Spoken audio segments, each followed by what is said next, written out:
I'm not threatening you. Say one more word and that's 30 days. 30 days. Court does call the case People versus Radiance Evans. Good morning. This case is proving to be challenging already. And Ms. Evans will not meet with me. Although in the conversations that I have been able to have with her, she has affirmed her innocence in all charges against her. And she's appeared twice for her PPO violation before Judge Slay.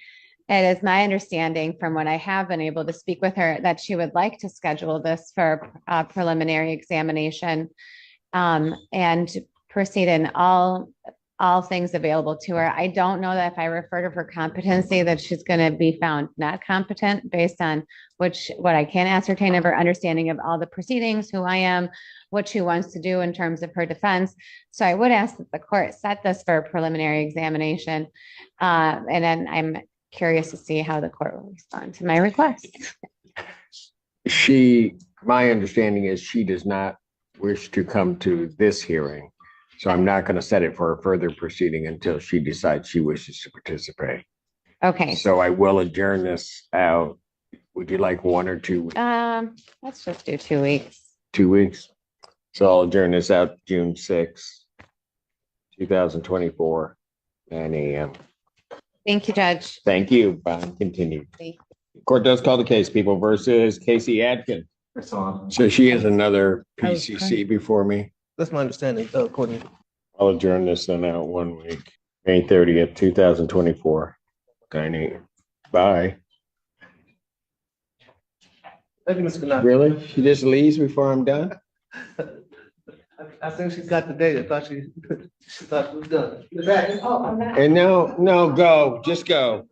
Bound continue. Just start walking. Really? All right, Judge. Thank you. No, it's okay. Next one of your clients that does that, I'm snatching you up and sending you back. Court calls the case People versus Daniel Gates. I'm going to ask the court to please set this for exam. Your Honor, discovery is late at this time. Ms. Hughes, Sister. Bond. Thank you, Your Honor. I downloaded a spreadsheet of defendant's jail calls and sent them to defense counsel, and then I downloaded the relevant jails and sent them to him so we get an opportunity to listen to them. I am requesting that the defendant's jail privileges be revoked. Since his arraignment, the defendant has contacted the victim 13. He actually had another defendant who's present today, we'll hear about him shortly, call the victim in this case and ask her for a different phone number.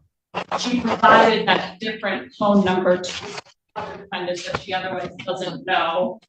And when I searched that different phone number in the jail call system, the only person to have ever called that number is Mr. Gates after that. So I'm requesting that his phone privileges be revoked. And I provided the jail calls to the defense. I have nothing to add. Defendant's bond will continue, however, defendant's phone privileges are hereby ordered revoked. Great Memorial Day weekend, your staff, Your Honor. Take care. Court calls the case People versus Rajad. Is it Ajafrasik? Got it, Judge. Got it. Did I? Think you got it? I knew it. I knew I had it. I knew I. Good morning, Your Honor. Ready, Judge. Torshio Feaster, Assistant Public Defender, on behalf of Mr. Court does call the case People versus Cody Jolly. Bond will continue in all other aspects as revoked. Thank you, Your Honor. People versus Christopher Farner. What are we doing? Your Honor, at this time, we wish to set this for exam. Preliminary examination in person will be set June 4th, 2024, 9 a.m. before Judge Washington. I have kind of two options to my request, please. One is I'm requesting that his original bond be ordered at $200,000 cash. That is the request that we made at the time we charged it, and my position is that his bond should have been set at based on the facts of this case. In the alternative, I'm asking that Your Honor revoke the defendant's bond and remand him today for his bond violations. So I'll start with the bond violations, perhaps. After the defendant was arrested and in custody, and after he was arrested, he made 86 attempted calls to the victim, and 23 of those calls were completed. I had the opportunity to download a PDF and send that to defense counsel, as well as download the 23 completed calls. I did also accidentally download some of the incompleted calls and sent those her way as well. But she's had access to them since yesterday, which is when I discovered them. I have not had the opportunity to listen to the content of all of the 23 completed calls. Of the calls that I was able to listen to, I was able to listen to the defendant talking to the victim about arranging his bond posted, arranging his pickup at a gas station near the jail, the two of them talking about how to get the no contact order dropped, about how they can have contact with each other once. So I'm requesting that his bond be revoked and that he not be permitted phone privileges in the jail for those violations. In regard to, and I should also note in terms of the jail phone calls, this is the defendant from Mr. Gates' case earlier when I mentioned that he had another defendant from the jail call and asked his victim for another phone call. The other number? Yes, this is Mr. Fickner is the person that participated in that, and he's the one that called her victim. Here, excuse me, Mr. Gates' victim. So in regard, So he called the victim in the other case to get a new phone number so that that defendant could contact that victim. correct. Thank you, Your Honor. In regard to the facts of this case, the defendant, and I'll kind of jump to the end and then go back through it. The defendant at the end of this admits to the police that he was intoxicated while driving the vehicle. While he was driving the vehicle, there was minor children in the car, one of which was an 8-year-old child who told the police that while she was in the car, she heard the defendant saying that he was going to crash the car. She experienced that he was driving really fast, and then when they got home, she watched as he was choking her mom. The victim is that child's mom, who reported to the police that in the car, the defendant decided to begin an argument with her, calling her a psychopath, saying to him that she could not take his guns away from him, that he hit her in the head while he was driving, and actually while he was still driving the vehicle began to strangle her. The victim reported separately from the interview with the child, reported that the defendant told her while he was driving the car that he was going to crash the car, kill them all, and that it would be her fault. He said that with children in the car, and that the 8-year-old subsequently cooperating that. As I mentioned earlier, he had consumed alcohol and he later admitted to the police that he was intoxicated at the time of driving that vehicle. In the vehicle, put both of his hands around the victim's neck and strangled her. She couldn't breathe. At a stop sign, the victim tried to get out of the car to flee, but the defendant sped off. Once they were home, inside the home, both of her parents were present and her parents were interviewed separately. The victim told the police that the defendant choked her and threw her to the ground. The victim's father, who was present, said that he walked in and he saw the defendant with the victim in a chokehold, that he said, "What the F," except he actually swore, "Are you doing?" And the defendant immediately released her, throwing her to the ground. The mom also was interviewed separately. She said that she saw the victim push the defendant and that the defendant then put his hand on the victim's throat and began pushing her by her neck, and that the mom then left the room and did not see what else happened. The police observed redness on the victim's neck, a V shape. They put in the report as a blood blister near her trachea. And those are the injuries they observed of her. So just based on the facts alone of this case, I am reviewing my office's response to that would have been the appropriate bond to set at the time. However, if your honor is inclined to, frankly, I'm asking that you just revoke bond completely, set him a bond, remand him for these jail calls and contact he's had with the victim after the agreement, and order that he not be permitted to use the phones in the jail. Thank you, Your Honor. Response. Thank you, Your Honor. Our ultimate request is to keep bond set as where it is. As to the allegations of this case, I will just point out they still are allegations. And upon review of discovery, my client does maintain that a lot of what is in the report is incorrect. As to the jail calls, that is correct. Ms. Hughes did. A lot or all?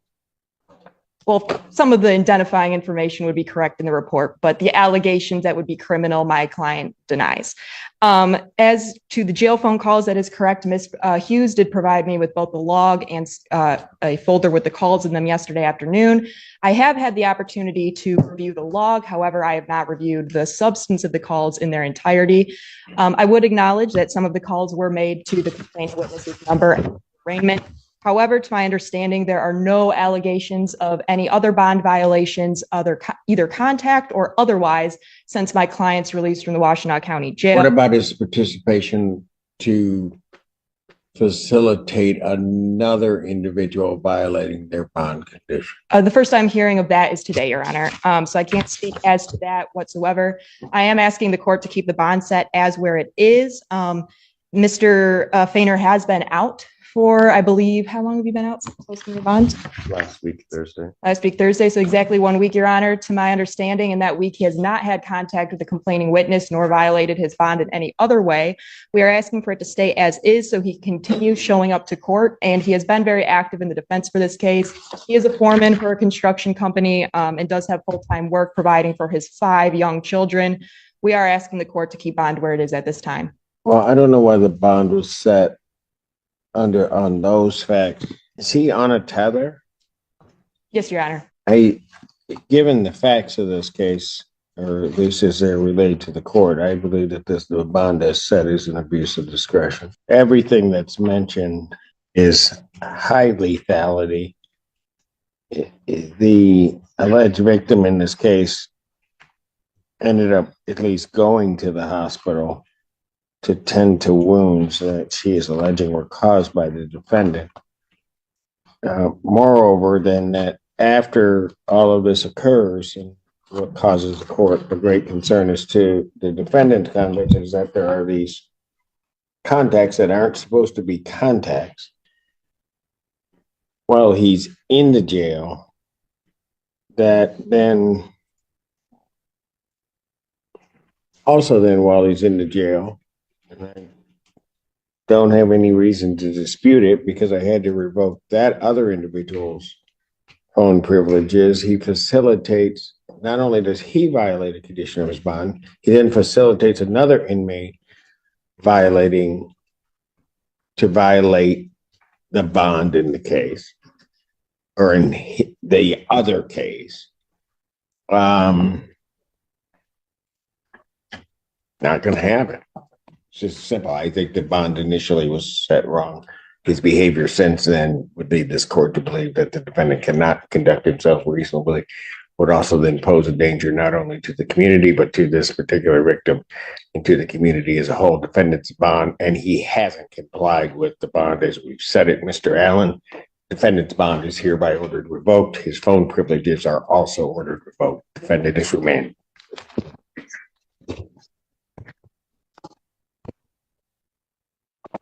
Court calls case People versus Victor Hayes. Thanks, Your Honor. This is going to be a waiver and a bond violation. Yeah, it may not be a waiver. He's blowing numbers. Why? Oh, Your Honor, this was Mr. Allen. an honest mistake on behalf of Mr. Hayes. He had company over on May 8th. He blew a .033 on his SoberLink. He's been on a SoberLink since November. When he was having dinner, the company that he had with him, his friends and family, they had non-alcoholic wine, and Mr. Hayes was unaware that non-alcoholic wine actually can contain some to little bits of alcohol. So Mr. Hayes just wants this You're court. going to tell me you got to a .03 on non-alcoholic wine? Is that? No, I mean, if that's what you're telling me, go ahead. I just want to make sure I'm hearing what you're telling me. Your Honor, I spoke with Mr. Hayes about this, and the only explanation to this violation was what I just stated for the non-alcoholic wine at dinner. And he wants this court to know that this was an honest mistake. He's understands that he needs to do his due diligence and make sure that he's not around any alcohol whatsoever. And he would just like you to know that, you know, he's sincerely apologetic, and he's asking this court if it would allow him just to give him a chance to remain out of custody, continue to test while he's doing. Then tell me the truth. Judge Simpson, can I address the court, please? If you want. I've been testing for a while, and this all started in 2022 when I took it upon myself to Sacred Heart. And I'm trying to get some closure to this. And I had company over, and we had what I assumed was a non-alcoholic wine. Hold on. You assumed it to be, or it was? I assumed it to be. So I take. Well, hold it. There's a big difference. Huge difference. Well, only what I can say is that she said, "Oh, this is non-alcoholic, so I'm not supposed to drink." She said, "Well, this is not non-alcohol." So when I got the call from Mr. Wells and he said that I have blue numbers, I was shocked. It really didn't taste like alcohol, but I take full responsibility. I apologize to the courts. I'm trying to do my best to comply with what the courts want me to do. I've been 0-0-0 quite some time. When you test. Yes, I see Mr. Allen is behind me, so I know what that means. So I mean, I got a lot of responsibility, and I apologize to the courts. I really do, and this will never happen again. Well, somebody needs to tell me the truth about what it was, because if one counsel got up here and said you were having non-alcoholic wine, but it has some alcohol in it, that's different than it was non-alcoholic wine, or I thought it was, or I assumed it was. I understand. Well, when I spoke with Mr. Simpson, Mr. Wells, Judge Simpson, he said, "Don't you know non-alcoholic wine contains some alcohol?" And I never knew that. So it's an Not to get you to these, how much of this wine did you have? I had a couple glasses. And I mean, it didn't taste like alcohol, but I mean, I had a little buzz, but I didn't realize it was going to cause me to, Mr. Allen to be standing behind me. And you got, don't you worry about what Mr. Allen's doing. You got. I'm sorry, Judge.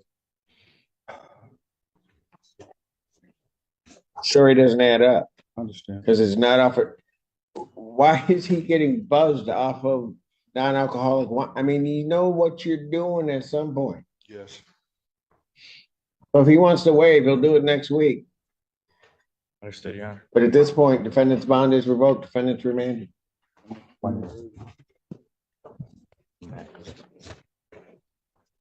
Your Honor.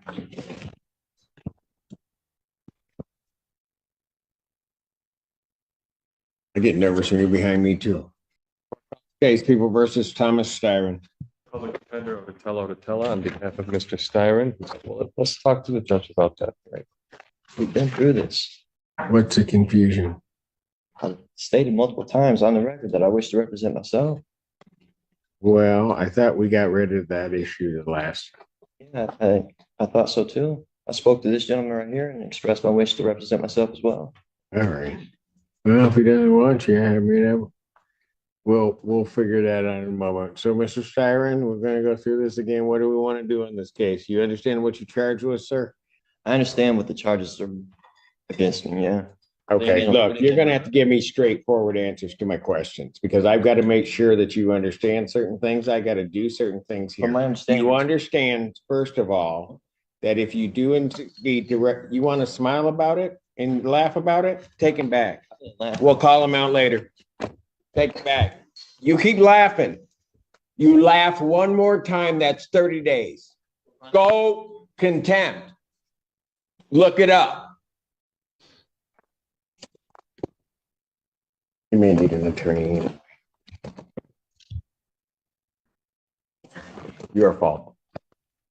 That's the forensic center. They also did not sign in, nor have they responded to email.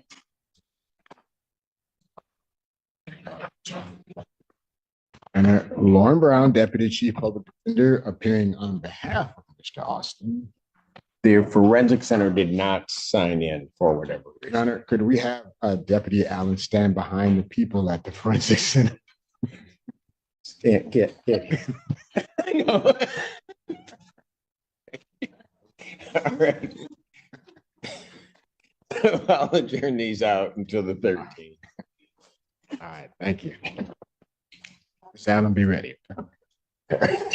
Yeah, now you want to be friends. Huh? Court does call the case, People versus Shaqualin Turner. Assistant Public Defender Jay Bellinger on behalf of Mr. Turner, who approaches. We would just be asking for 2 weeks in this matter. It looks like the matter is scheduled on the 5th. See if we can come to global resolution. This case that you have today forms a case of bond violation for the domestic violence case. Judge Barr, at my request, revoked bonds until June 5th, the final settlement conference date of the pending domestic violence case. Got it. Court to address bond with one aspect. Yes, sir. This case we have with the defendant today is a result of the bond violation. He had contact with the victim.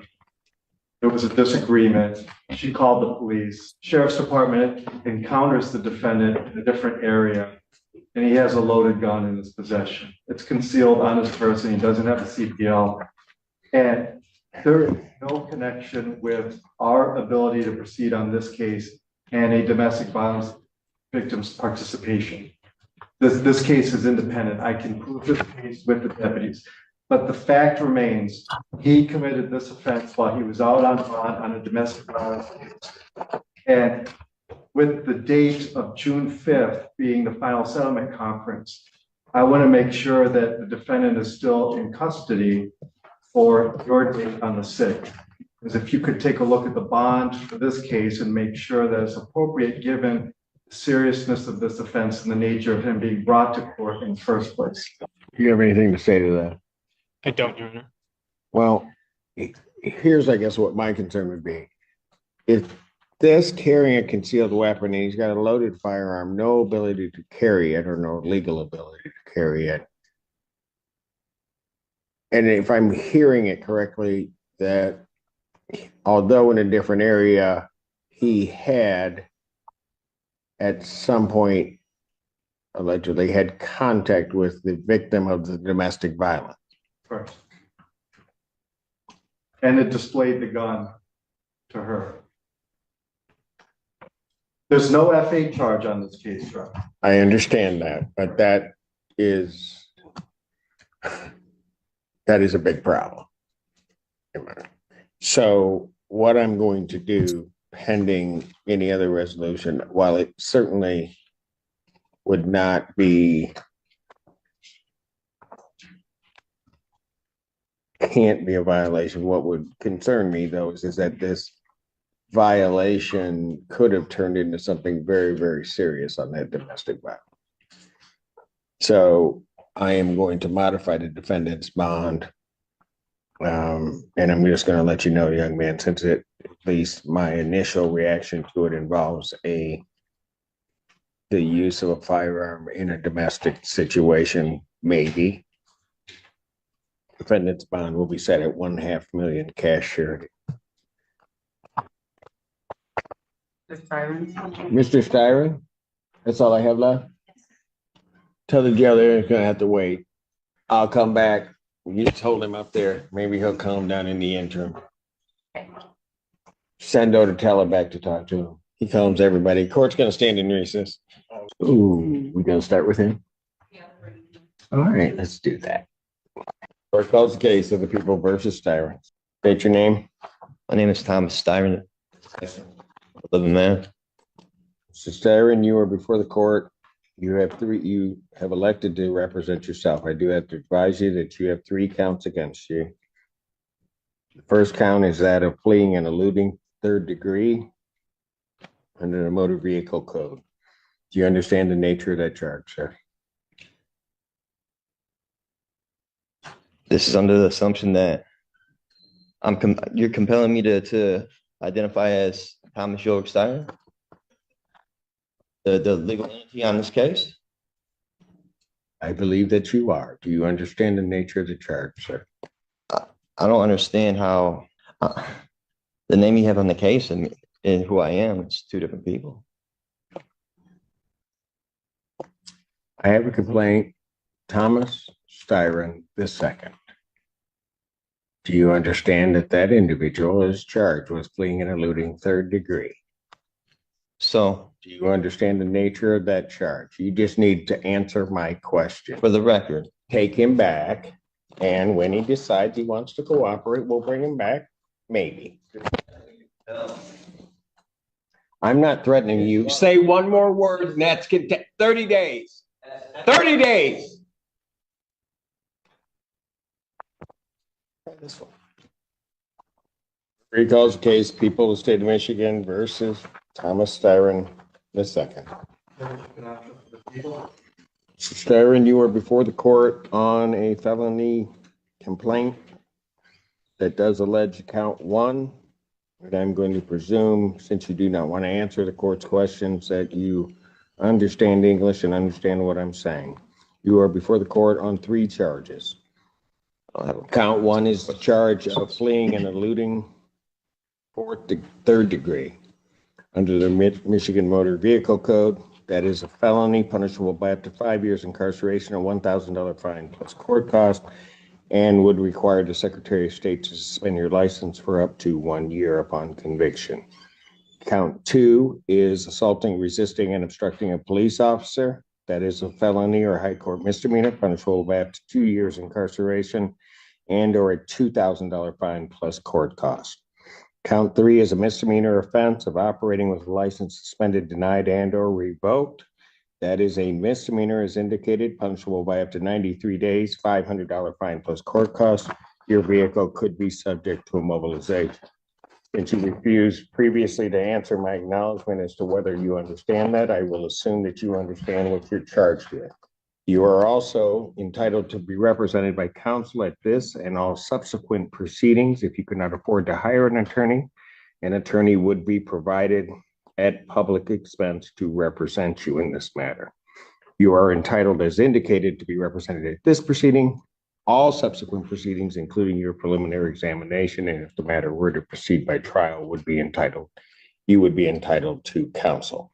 It is, as we have gone through the previous proceedings, the court's understanding that you do not wish to be represented by counsel, and that this matter will then proceed forth with you representing yourself. I have to advise you that in representing yourself, the court will make the presumption that you understand the Michigan court rules, those regarding both procedure and those regarding evidence. The court will not be providing any legal assistance to you during the course of those proceedings and will hold you to the same standards that I would hold an attorney representing or practicing before this court. So, with all of that, and with the court's understanding that you do not want to be represented by counsel, I will set this matter for its next proceeding. You understand I'm the beneficiary, not the trustee, right? That will be the preliminary examination. I will set the preliminary examination. Has discovery been provided to the defendant? Your Honor, he was previously represented by the public defender. I don't know if he turned over the paperwork to him. Does anybody from the public defender's office know whether or not the defendant has been provided discovery? Mr. Odetella. Thank you, sir. Thank you. Your Honor, we have the discovery. I've not been able to share that discovery with Mr. Steyer, and I tried to speak with him and go over it, but I'd be happy to turn that over to him at first available. All right. If you would either turn that over to the court officer so that they can provide that to Mr. Steyer so that he has some discovery. And if you could do that today, I would appreciate it. Yes, Your Honor. I'm setting the preliminary examination. Thank you, sir. Yes. The people would have their witnesses available June 11th. Set this matter for preliminary examination in person, June 11th, 2024, 9 a.m. That is before me. defendant, as he was leaving the courtroom the last time, the court did find the defendant in contempt, sentenced him to 30 days. The defendant will serve that sentence. The court will sign the judgment of sentence regarding the contempt. I don't understand how that's possible. Like I said, I'm So the first of man, all, I'm the watch your beneficiary. You're language. treating me as if I'm the trustee, or I don't want to partake in any trust fraud or anything like that. Is this a cess QVA trust matter involved in this? Is my social security number attached to this at all? Mr. Styron, or whoever you wish to be addressed as, I'd suggest that you watch yourself because there's going to be more time coming. You keep it up. You're You will presuming learn, have you will jurisdiction over learn me, how man. to conduct yourself appropriately in these proceedings in this courtroom and before me. You will not in any manner whatsoever You're trying to disrespect compel me to be somebody I'm not. or this You have institution. no evidence It will not to prove that happen. I'm who you say I You am. will not talk to me in that fashion. In what fashion? I'm not the one being unethical. Very good. You'll serve the 30 days. We'll see. We'll see him on the 6th. Bond continued. Case People versus John St. Germain. What do we do? Your Honor, we're waiting for some lab results. I would ask for an adjournment, about a 30-day adjournment to get the lab results. All They right. were just sent out on the 16th of this month. Yeah. I did have a chance to review the bond violation. I've spoken with the client regarding that. He did not have the money to pay for the testing. So we would ask the court to hold that in abeyance to the next PCC for us to get him on track with community corrections. I've got a violation report right on this. So he's got a test. Okay. When was he last over there? Mr. St. Germain, when did you have that contact with community corrections? It was within the past week. Because he was ordered to report to community corrections on Saturday, May 11th. Community corrections was not open that date. They called him on the 14th, left a voicemail. And at least as of the writing of their report, May 17th, they had not heard from him. That was our understanding, Your Honor, and we just got in touch with him earlier this week to reemphasize that and let him know what he needed to do. And then it's my understanding that he then contacted them to follow up. Did they tell you when you were supposed to report, sir? I'm not sure. Who did you talk to? I don't know the name. What did they tell you? They expected me to pay for services, but I don't have any money for it. Did they tell you to come down and that you had to pay? Yeah. When did they tell you to report? I mean, they wanted me to come right away. And that was when? I don't know, it was yesterday? And you still haven't been down there? I also don't have transportation. Where do you reside? I just don't What really. city do you reside? I'm in Whitmore Lake right now. Your Honor, may I approach with the prosecutor? Why are you trying to save him? Yes, Try. yes, you may. I'll give it a shot. I'll take it. All right, Mr. St. Germain. Yeah, I'm here. Okay. I've had a bench conference with your attorneys and the prosecutor. What I'm going to do is this, I'm going to adjourn this out 1 week. The probable cause conference, I'm going to adjourn it out to May 30th, 2024, 9 a.m. or your invite indicates that will be in person. You must appear here at the court. I'm What also day going to was sign in. Pardon? What day was that? May 30th. You follow that? Yeah. Okay, and then I'm going to issue a new order for you to report to community corrections. You need to go there and at minimum do the intake. Understood? How can I do that? What do you mean? How can you do that? I'll try. I'll figure it out. I'll talk to some people and figure out how to do it. Okay, you gotta go over there and you gotta report to community corrections. I'm putting you on one time per week testing. So I'm giving you another shot to get it done. If don't get it done, then we're gonna have to do this the hard way, and I don't wanna have to do that. Understood? Okay, at this time, his bond will continue. I've signed that order. Thank you, Your Honor. Court calls the case, People versus Devin Tatum. And Matthew Mansour, Assistant Public Defender, on behalf of Mr. Tatum, who I'm hoping is appearing on Zoom today. Tatum? Not checked in. Your Honor, Can let out that big sigh, it doesn't matter. They're still not here. Your Honor, if the court would allow me to pass this matter, I can call him. Why? No, that only works for Feaster. Why am I? Do you know where your client is? You haven't a clue. Feaster kind of knew. Your Honor, You don't know. Don't Just say I don't know. I don't know where my client. You don't know? Okay. We'll figure it out. Bench warrant, 10,000. Is that him? He's on Zoom? I know where my client is, Your Honor. What did you say? Oh, you finally got here. You didn't know. Don't even try it. I don't know what to say. You know, I was having a good day. I know. I hate to do it to you. No, you don't. You don't care. Nobody cares. I'll pass it. Can you call him Absolutely. Your Honor. and see if you can teach him how to use Zoom and to tell him to get someplace where his Wi-Fi is stable? I'll do my best. Thanks, Your Honor. I appreciate it. Actually, I might. You didn't really do a job. That was all luck. Okay. I was having some phone. I was here the whole. This is true. Like a blind squirrel finding a nut.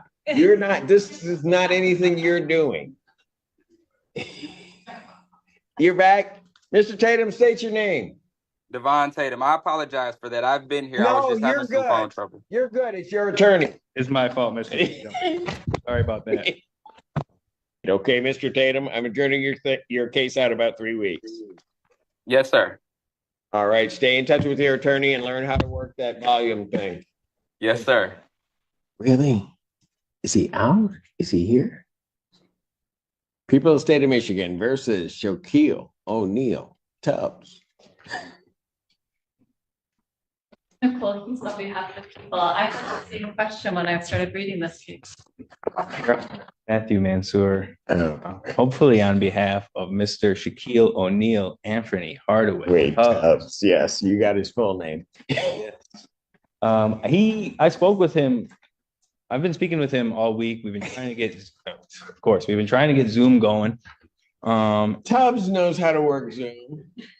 I don't know, Your Honor. Because he watched everybody when he was in jail do it for him. They did it for him. And then when he was out, he actually did it on his own. And then Okay. he showed up here. He's not on Zoom, is he? No, he's not. Wonderful. Okay. Well, You're just hoping for another miracle, aren't you? Stalls long enough.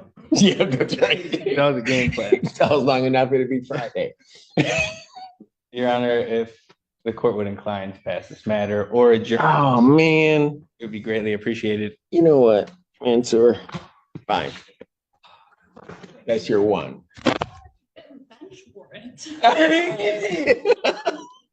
Don't erase it yet. All right. It's Tubbs. Don't erase it. So, all right, I'll pass it. Thanks. You're gonna try to call him? Yeah, of course. Okay. I have to. Well, you don't have to, but give it your best shot. I will. All right. Tired, man? No, you stay where you are.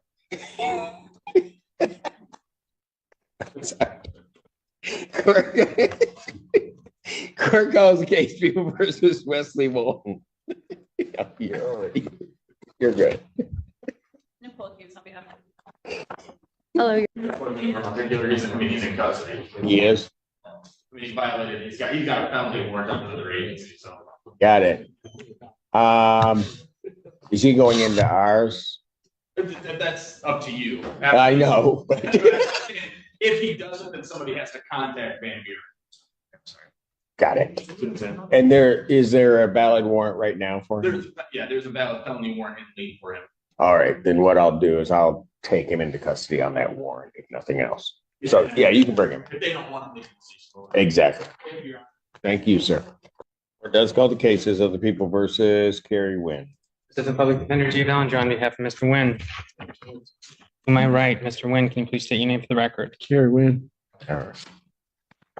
Your Honor, it was my intention to ask for a brief adjournment in this matter so I could talk to Mr. Ganatra regarding a resolution. How much time I ask would fully depend on, well, one, whether or not he's still willing to have that conversation, and two, what happens next. So I would just ask to maybe address the other situation that's been brewing before I ask for an adjournment in length of time, if the court would oblige.